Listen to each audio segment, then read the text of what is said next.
Hello विद्यार्थियों, आप सभी को मेरा नमस्कार।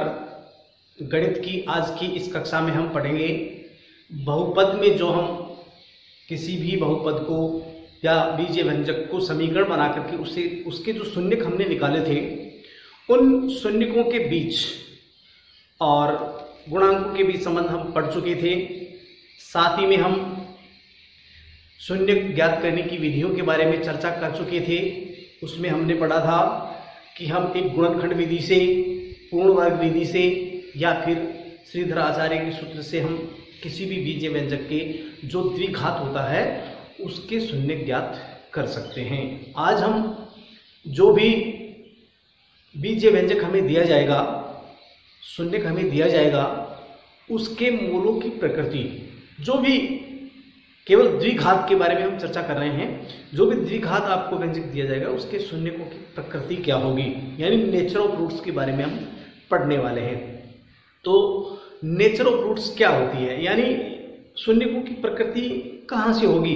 तो इसके लिए मैंने पहले वीडियो बना करके डाला है, उसमें बताया है कि बहुपद के जो शून्यक होते हैं वो वास्तविक संख्याएं हो सकती हैं, काल्पनिक संख्याएं हो सकती हैं, सम्मिश्र संख्याएं हो सकती हैं और परिमेय हो सकती हैं, अपरिमेय हो सकती हैं, समान हो सकती हैं, असमान हो सकती हैं। तो इन सारी बातों के बारे में हमें जानकारी प्राप्त होती है तो हम उन शून्यकों की जो भी प्रकृति होगी वो आसानी से बता सकते हैं। तो हम आज की इस वीडियो में अपना टॉपिक शुरू करते हैं, नेचर ऑफ रूट्स। एक द्विघात व्यंजक के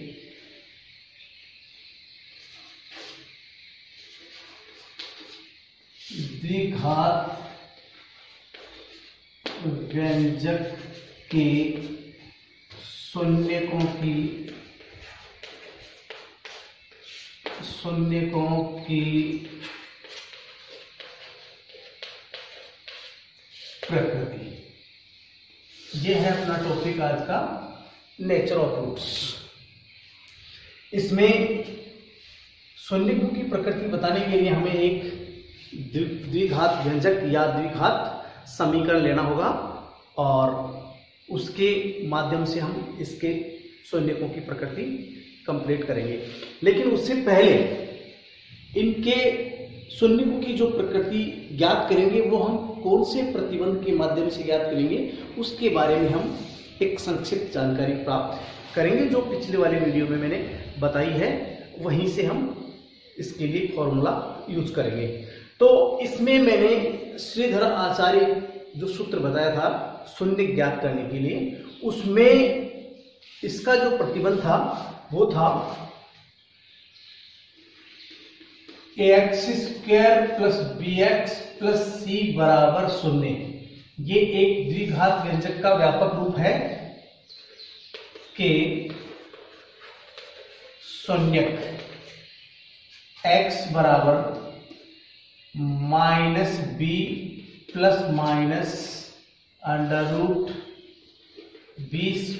√b² - 4ac अपॉन 2a। ये श्रीधर आचार्य जो महान गणितज्ञ थे उनके द्वारा इस द्विघात समीकरण के लिए ये शून्यक ज्ञात करने का एक महत्वपूर्ण फॉर्मूला इजाद किया हुआ है। इसमें ये जो रूट के अंदर जो राशि आ रही है, ये राशि इसका डिस्क्रिमिनेंट कहलाता है, यानी विविध कर कहलाता है, जिसको हम विवेचक भी बोलते हैं। तो यहां पर जो यूज हुआ है रूट के अंदर, उसको पढ़ते हम विवेचक या विविध कर, अंग्रेजी में इसको डिस्क्रिमिनेंट बोलते हैं, इसलिए इसको हम कैपिटल डी से व्यक्त करते हैं। और ये है b² - 4ac, ये वाला मान जो इसके अंदर प्रयुक्त हुआ है ये विवेचक यानी डिस्क्रिमिनेंट कहलाता है। तो ये जो राशि है आपके सामने डिस्क्रिमिनेंट वाली, ये इसके मूलों की प्रकृति निर्धारित करेगी, यानी यहां पर आने वाली जो राशि है वो बताएगी कि मूल किस प्रकार के होंगे, शून्यक किस प्रकार के होंगे। तो ध्यान दीजिए, यहां पर सबसे पहली प्रकृति हम बताने वाले हैं इसकी, जब विवेचक d equal to B square minus 4ac is less than 0। ध्यान दो, यहां पर आने वाली राशि यदि 0 से कम है अर्थात ऋणात्मक है, ये जो भी मान आ रहा है वो ऋणात्मक है, तो इस स्थिति में यहां अंडर रूट में आने वाली राशि एक ऋणात्मक संख्या होगी। अर्थात इस प्रकार की संख्या होंगी -1, under root -2, under root -3, under root -4। इनमें से कोई सी भी संख्या हो सकती है, या आगे इसी प्रकार की संख्याओं में से एक कोई सी भी संख्या हो सकती है। तो इस स्थिति में मैंने आपको ये बताया था कि इन संख्याओं का यदि आप वर्ग करके देखेंगे तो इनका परिणाम ऋणात्मक आएगा, जबकि हमने गणितीय नियम में ये पढ़ा है कि किसी भी संख्या का वर्ग करने पर परिणाम धनात्मक आता है तो वह वास्तविक संख्या होती है, और इनका वर्ग करने पर ये ऋणात्मक परिणाम आएगा। तो इसका मतलब है कि वो उस नियम का विरोध प्रकट कर रही हैं, अर्थात ये सभी काल्पनिक संख्याएं होंगी। तो ऐसी स्थिति में यहाँ पर यदि ये ऋणात्मक मान आ रहा है, विवेचक का मान रूट के अंदर ये वाला मान, तो यहाँ अंडर रूट में एक ऋणात्मक संख्या आने का मतलब है कि इसके मूल क्या होंगे, काल्पनिक होंगे। काल्पनिक होने के साथ साथ यहां पर सम्मिश्र संख्याएं हो सकती हैं, यानी काल्पनिक या सम्मिश्र संख्या साथ साथ में दोनों हो सकते हैं। तो इसका मतलब है कि यहां पर जो मूलों की प्रकृति हमें प्राप्त हो रही है उसके बारे में आप क्या लिखेंगे, तब शून्यक क्या होंगे, काल्पनिक या सम्मिश्र संख्या।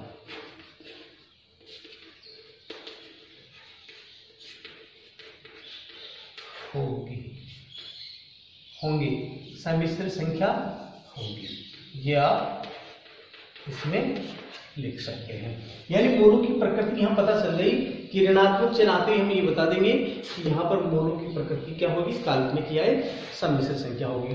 इसके बाद देखिए दूसरी स्थिति में, दूसरी स्थिति में है कि जब विवेचक d equal to B square minus 4ac equal to 0 प्राप्त हो, यानी यहां पर आने वाला जो विवेचक है ये वाला विविक्तर यानी डिस्क्रिमिनेंट, उसका मान यदि 0 आता है तो यहां पर 0 आने का मतलब है कि 0 का वर्गमूल निकाला जा रहा है, और 0 एक स्क्वायर रूट नंबर होती है, यानी एक पूर्ण वर्ग संख्या होती है जिसका वर्गमूल एक 0 ही प्राप्त होता है। तो यहाँ पर अंडर रूट चिन्ह के अंदर 0 आने का मतलब यहाँ केवल 0 ही है। तो ये पूरा भाग प्लस माइनस के जो इधर दाईं ओर जो भाग लिखा हुआ है रूट सहित, ये वाला भाग क्या होगा, 0 हो जाएगा, यानी ये निरस्त हो जाएगा, पूरा का पूरा हट जाएगा। तो आपके पास क्या बचेगा, x बराबर -b/2a, यानी तब x बराबर केवल क्या बचेगा, ये वाला पार्ट बचेगा, x बराबर -b/2a। ये भाग 0 हो रहा है क्योंकि विवेचक यहाँ 0 आ रहा है, तो उस स्थिति में ये -b/2a बचेगा। तो ध्यान दीजिए ये x का एक ही मान है जो ऋणात्मक है -b/2a, जबकि हमने ये कहा है कि एक द्विघात जो बीजीय व्यंजक आपको दिया जाता है उसके 2 शून्यक होते हैं, इसलिए दूसरा शून्यक कौन सा होगा, इसके लिए हम यहाँ बता देंगे कि दूसरा शून्यक भी यही होगा, यानी दूसरा शून्यक भी क्या होगा, -b/2a ही होगा। तो इसका मतलब क्या हो कि जब विवेचक का मान 0 आ रहा है तो ये जो बीजीय व्यंजक आपको दिया गया है इसके 2 शून्यक हमें प्राप्त हो रहे हैं, वो कैसे हो रहे हैं, वास्तविक संख्या, यानी सभी जो ऋणात्मक संख्याएं हैं वो वास्तविक संख्याएं होती हैं, तो इसके मूल क्या है, वास्तविक संख्याएं हैं। साथ ही में ये देखो p/q के रूप में लिखे गए हैं, यानी अंश और हर के रूप में लिखे गए हैं, तो इसका मतलब ये परिमेय की है, और साथ ही में ये दोनों समान भी हैं, इसलिए इसके दोनों की प्रकृति क्या लिखेंगे, तब शून्यक क्या होंगे? वास्तविक, परिमेय और समान होंगे, ये इसकी दूसरी प्रकृति हो जाएगी। पहली प्रकृति है मूल काल्पनिक कब होंगे? जब रूट के अंदर आने वाली संख्या क्या होगी? एक ऋणात्मक संख्या होगी, यानी ये आपका जो विवेचक आ रहा है वो b² - 4ac is less than 0, यानी ऋणात्मक संख्या आ रही है। दूसरे मूल आपके वास्तविक होंगे, परिमेय होंगे और समान होंगे। इसका कारण होगा कि जो आपको डिस्क्रिमिनेंट प्राप्त हो रहा है, विवेचक जो प्राप्त हो रहा है वो क्या होना चाहिए? 0। अब हम तीसरे प्रतिबंध की ओर बढ़ेंगे। तीसरा रूल है इसका, जब विवेचक d = b² - 4ac is greater than 0, यानी ये वाली राशि 0 से बड़ी एक धनात्मक संख्या प्राप्त होती है। तो इसका मतलब है कि यहां आने वाली संख्या धनात्मक कौन सी हो सकती है? 1 हो सकती है, 2 हो सकती है, 3, 4, 5 या कोई भी नेचुरल नंबर हो सकता है, कोई भी प्राकृत संख्या हो सकती है। लेकिन हमने पढ़ा है कि प्राकृत संख्याओं को भी पूर्ण वर्ग और अपूर्ण वर्ग 2 भागों में विभाजित किया गया है। इसलिए यहां आने वाली संख्या एक पूर्ण वर्ग संख्या भी हो सकती है जिसका वर्गमूल निकल सकता है, पूरी एक पूर्ण संख्या प्राप्त हो सकती है। साथ ही में यहाँ आने वाली संख्या एक अपूर्ण वर्ग भी हो सकती है जिसका वर्गमूल नहीं निकाल सकते, जैसे कि √2, √3, √5, √6, √7, √8, √10, ये सभी संख्याएं ये अपूर्ण वर्ग संख्याएं हैं। लेकिन इनके बीच में जो संख्याएं हम पढ़ चुके हैं कि 1 है, 4 है, 9 है, 16 है, 25 है, ये पूर्ण वर्ग संख्या हैं जिनका हम वर्गमूल निकाल सकते हैं। तो यहाँ पर इसका 2 भागों में विभाजन किया गया है। फिर से इसका 2 भागों में विभाजन किया गया है। पहला भाग है जब b² - 4ac क्या हो? पूर्ण वर्ग हो। और इसका दूसरा है पार्ट जब b² - 4ac अपूर्ण वर्ग हो। ये 2 पार्टों में इसका विभाजन किया गया है। तो इसका स्पष्टीकरण हम देखेंगे। अभी इसका स्पष्टीकरण है अपने पास कि जब यहां पर आने वाली संख्या विवेचक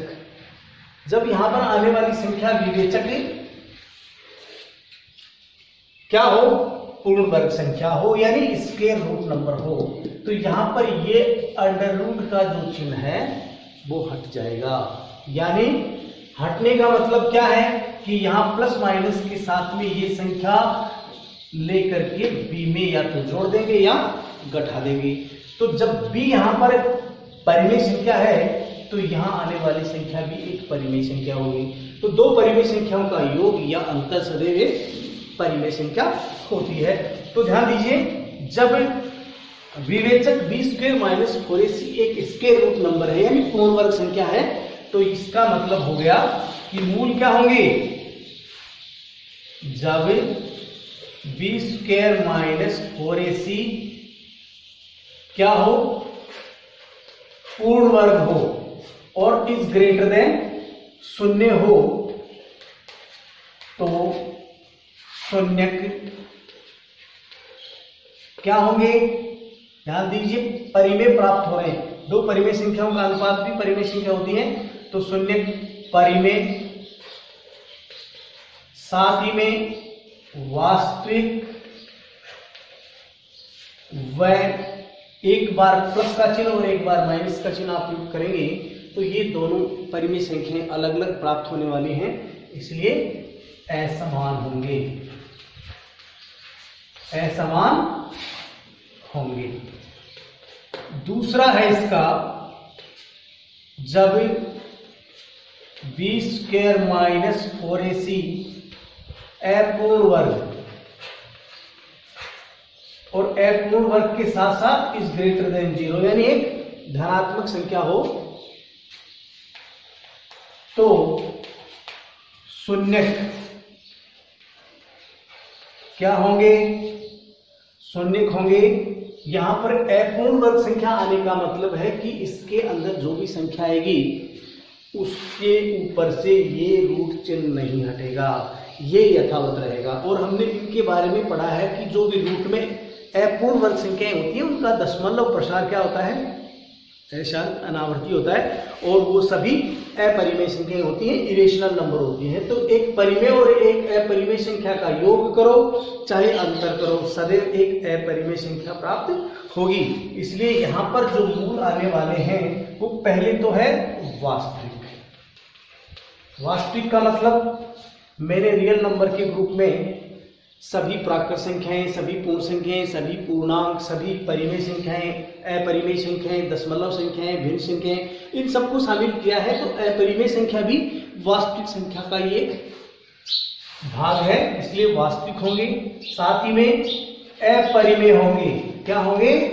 अपरिमेय, क्योंकि इसका रूट नहीं हट रहा है तो यहाँ पर अपरिमेय होगा। और एक बार प्लस का चिन्ह और एक बार माइनस का चिन्ह आप यूज करेंगे तो दोनों यहां पर शून्यक अलग अलग प्राप्त होंगे, अर्थात असमान होंगे।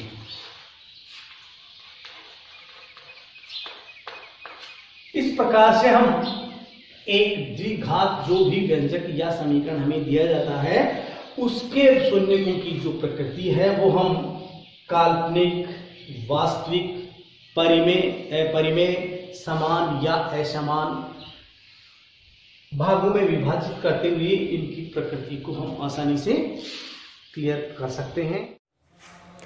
अब हम मूलों की प्रकृति से संबंधित एक महत्वपूर्ण उदाहरण जो यहाँ सॉल्यूशन करके देखने वाले हैं और ये पता करने वाले हैं कि मूलों की प्रकृति एक जो आपको क्वेश्चन दिया जाता है उसकी किस प्रकार से बताएंगे।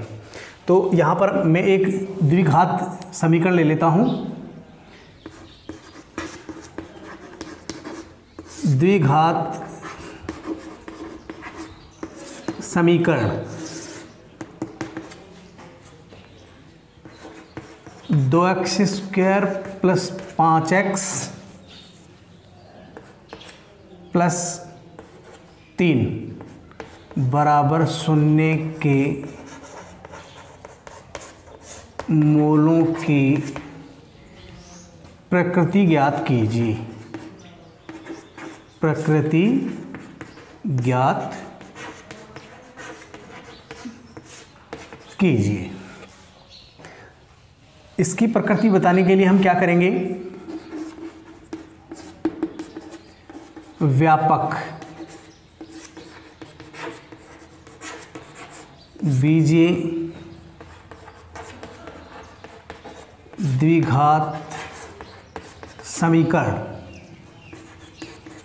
ax² plus bx plus c बराबर 0 से सीधे तौर पर तुलना करवाएंगे। यहाँ पर तुलना करवाने के लिए देखिए x² का गुणांक a बराबर क्या है? 2। x का गुणांक b बराबर क्या है? प्लस 5। तो यहाँ लिख लेंगे b बराबर 5। और कांस्टेंट जो टर्म्स है इसका अचर पद वो है c बराबर 3। c बराबर 3। साथ ही में विवेचक लिखेंगे और विवेचक इसका d मैंने बताया है आपको b² माइनस 4ac। ये इसका विवेचक है। इसमें ये जो मान हमने तुलना करके ज्ञात किए हैं ये रखते हैं। तो यहाँ प्राप्त होता है b का मान है 5, तो 5 का स्क्वायर माइनस 4 इंटू a का मान है 2 और c का मान है 3। अर्थात इसको हल करते हैं तो ये हो गया 25 माइनस 4 दूनी 8 और 8 तिये 24 और बराबर प्राप्त हो रहा है 1। ध्यान दीजिए ये एक नेचुरल नंबर है, पूर्ण संख्या है, प्राकृत संख्या है। पूर्ण तो है ही, प्राकृत संख्या भी है, लेकिन ये किस प्रकार की प्राकृत संख्या है? पूर्ण वर्ग संख्या। यानी आप एक को एक का स्क्वायर लिख सकते हैं, अर्थात एक पूर्ण वर्ग संख्या के रूप में लिख सकते हैं। और ये किससे बड़ी है? 0 से बड़ी है, यानी 0 से बड़ी एक धनात्मक पूर्ण वर्ग संख्या है। और इसके लिए मैंने आपको क्या बताया था कि जो श्रीधर आचार्य सूत्र में वर्गमूल के अंदर आने वाली संख्या जो b² - 4ac थी, उसकी जगह 1 रखेंगे तो वहाँ पर वो रूट चिन्ह निरस्त हो जाएगा। और इस स्थिति में यहाँ पर मूलों की प्रकृति क्या हो जाएगी? मूल हो जाएंगे वास्तविक संख्या। वास्तविक के साथ साथ रूट चिन्ह हट गया है तो परिमेय संख्या, और परिमेय होने के साथ साथ एक बार प्लस का चिन्ह और एक बार माइनस का चिन्ह आप प्रयुक्त कर रहे हैं तो वहाँ पर दोनों अलग अलग मान प्राप्त होंगे। तो यहाँ पर मूलों की प्रकृति ये संख्या आने की वजह से आप क्या लिख सकते हैं? अतः मूल वास्तविक परिमेय और असमान होंगे, असमान होंगे। इस प्रकार किसी भी द्विघात बीजीय व्यंजक या उससे संबंधित समीकरण के मूलों की प्रकृति हम इस विवेचक के माध्यम से ज्ञात कर सकते हैं। तो इसके लिए हम एक उदाहरण और लेकर के देखेंगे। यहाँ पर मैं एक दूसरा उदाहरण ले लेता हूँ जिसका हम फिर से सॉल्यूशन करके देखेंगे। यहाँ पर लिख रहा हूँ मैं x² - x और -42 = 0। इसके मूलों की प्रकृति निकालने के लिए हम फिर से वही व्यापक बीजीय द्विघात समीकरण लिखेंगे, ये वाला। इससे हम तुलना करवाएंगे तो a का मान हमें प्राप्त होगा। देखिए यहाँ पर 1 है, 1 शो नहीं हो रहा है तो a का मान 1 लिखेंगे। यहाँ देखिए b का मान भी 1 है लेकिन वो शो नहीं हो रहा है, इसलिए मैं यहाँ पर लिख सकता हूँ उसको। तो b बराबर क्या आया? With sign -1। और c का मान कितना आ रहा है? -42, यानी 42 आपको प्राप्त हो रहा है। तो यहाँ पर ये मूलों की जो प्रकृति निकालनी है उसके लिए ये विवेचक काम में लेंगे। विवेचक में ये वैल्यू रिप्लेस करेंगे तो हमें प्राप्त होने वाला है -1 का स्क्वायर और -4 गुणा 1, a का मान 1 है, और इंटू -42 ये यहाँ पर रख देंगे। -1 का वर्ग प्लस का 1 हो गया, और ये माइनस क्या हो गया? प्लस का चिन्ह। और 42 को 4 से गुणा करवाएंगे तो कितना हो गया? 168। 42 को किससे मल्टीप्लाई करवाएंगे? 4 से, तो ये 168 प्राप्त हुआ है। दोनों को जोड़ते हैं तो ये 169 प्राप्त हो रहा है। और 169 को हम लिख सकते हैं 13 का स्क्वायर इज ग्रेटर देन 0। यानी यहाँ जो विवेचक प्राप्त हो रहा है हमें 169, वो एक पूर्ण वर्ग संख्या है जिसको हम 13 के स्क्वायर के रूप में लिख सकते हैं। और ये एक 0 से बड़ी धनात्मक पूर्ण वर्ग संख्या होने के कारण श्रीधर आचार्य सूत्र में प्रयुक्त विवेचक जो है उसके ऊपर से वर्गमूल का चिन्ह हट जाता है। इसका मतलब वर्गमूल का चिन्ह हटने का मतलब परिमेय संख्या हो गई। परिमेय संख्या और परिमेय संख्या जुड़ करके या घट करके एक परिमेय संख्या ही प्राप्त होती है। इसलिए जो भी हमें श्रीधर आचार्य सूत्र में जो मूल प्राप्त हो रहे हैं वो कैसे प्राप्त हो रहे हैं? वास्तविक संख्याएं।